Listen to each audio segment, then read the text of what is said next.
Okay my dear student, आप class 6 कैसे हो सब बेटा? आई होप कि आप सब बहुत बढ़िया होंगे।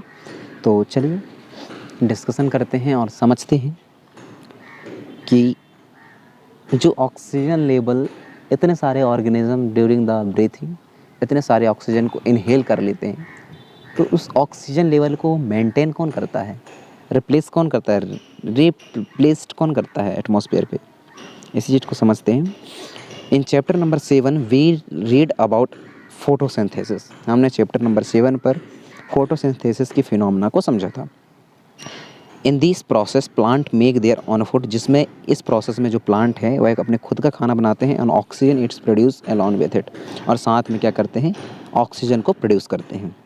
Plant also consume oxygen for respiration, उसमें से प्लांट भी कंज्यूम करते हैं ऑक्सीजन को for respiration, but they produce more of it than they consume, लेकिन वो उतना प्रोड्यूस करते हैं जितना वो यूज़ करते हैं, उससे कई ज़्यादा वो प्रोड्यूस करते हैं। दैट इज़ वाई वी से प्लांट प्रोड्यूस ऑक्सीजन, इसी वजह से अपन लोग कह सकते हैं कि जो प्लांट है वह क्या करते हैं बेटा, ऑक्सीजन को प्रोड्यूस करते हैं। It is obvious that animal can not live without plant. तो हम यहाँ यह कह सकते हैं 100% ये प्रूव करता है कि जो एनिमल हैं वह प्लांट के बिना नहीं रह सकते। The balance of oxygen and carbon dioxide in the atmosphere is maintain through a respiration in plant and animal and by the photosynthesis in plant.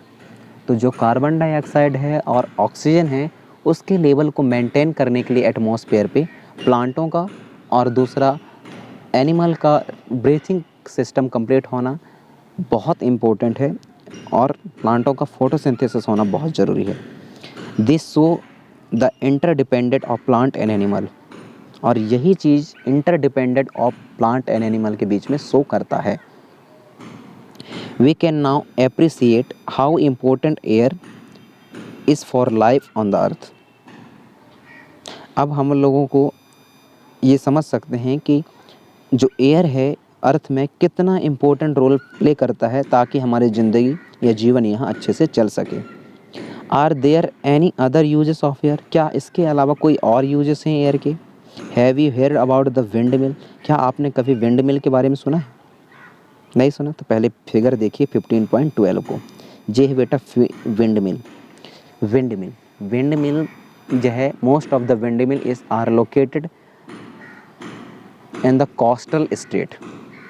So your mind have arised the question, what is the coastal state? So I will give the answer. Coastal state means those states which are kept near the ocean or sea, such as Gujarat, Maharashtra, Goa, Kerala, Karnataka, Tamil Nadu state, Andhra state and Odisha and West Bengal as well. These are the coastal state where most of the number more of the number of windmill are located, क्योंकि ये ऐसे reason होते हैं जो कि तटीय क्षेत्र में हैं और यहाँ से समुद्री हवाई की वजह से ज़्यादातर जो विंड मिल है यहाँ स्थापित की जाती हैं। विंड मिल का यूजेस क्या है बेटा, अब देखते हैं यहाँ। The wind makes the wind mill rotated, जो एयर हैं वह विंड मिल के जो पंखे रहते हैं उनको घुमाने के लिए रिस्पॉन्सिबल हैं।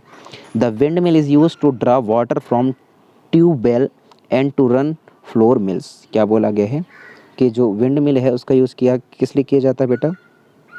For the generating of electricity, for the tubewell से वाटर को निकालने के लिए, इनके यूज़ के लिए जो है विंड मिल का यूज़ किया जाता है। Air help in the movement of sailing यॉचेस, और साथ में जो एयर है हेल्प करता है इन विंड मिल के जो पंखे रहते हैं उनको घुमाने के लिए, मूवमेंट करने के लिए, ग्लेडर्स को, परचुट्स को एंड एरोप्लेन को, यहाँ तक कि बर्ड्स को, बैट को और इंसेक्ट को फ्लाई करने के लिए एयर रिस्पॉन्सिबल है, और यह due to the only presence of air की वजह से ही ये सारे इवेंट हो पाते हैं।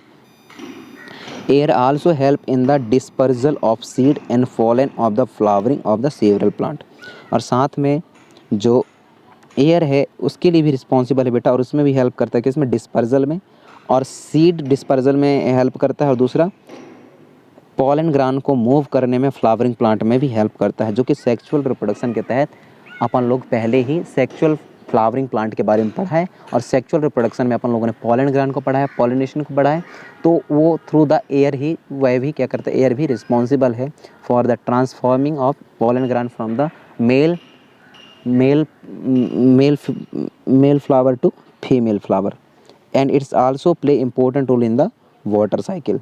ओके, अब इसमें आपको कीवर्ड समझना है बेटा। तो कीड वर्ड में आप ले लेंगे atmosphere, what is small atmosphere, carbon dioxide, what is the carbon dioxide, composition of gas, oxygen, nitrogen, smoke and wind. इसके बारे में आप जो है अच्छे से देख लेना। और उसके बाद में जो समरी दी गई है कि विंड क्या है, air is a motion is called the wind, air क्या है, सॉइल क्या है, कंपोजिशन ऑफ सॉइल क्या है। तो ये सारी चीज़ें जो समरी में दी गई हैं इसको आप पढ़ लीजिएगा, और इसके नेक्स्ट वीडियो में मैं क्वेश्चन आंसर को समझा दूंगा आपके चैप्टर नंबर 15 को। ओके, तब तक आप सब सलामत रहिए। Thank you so much.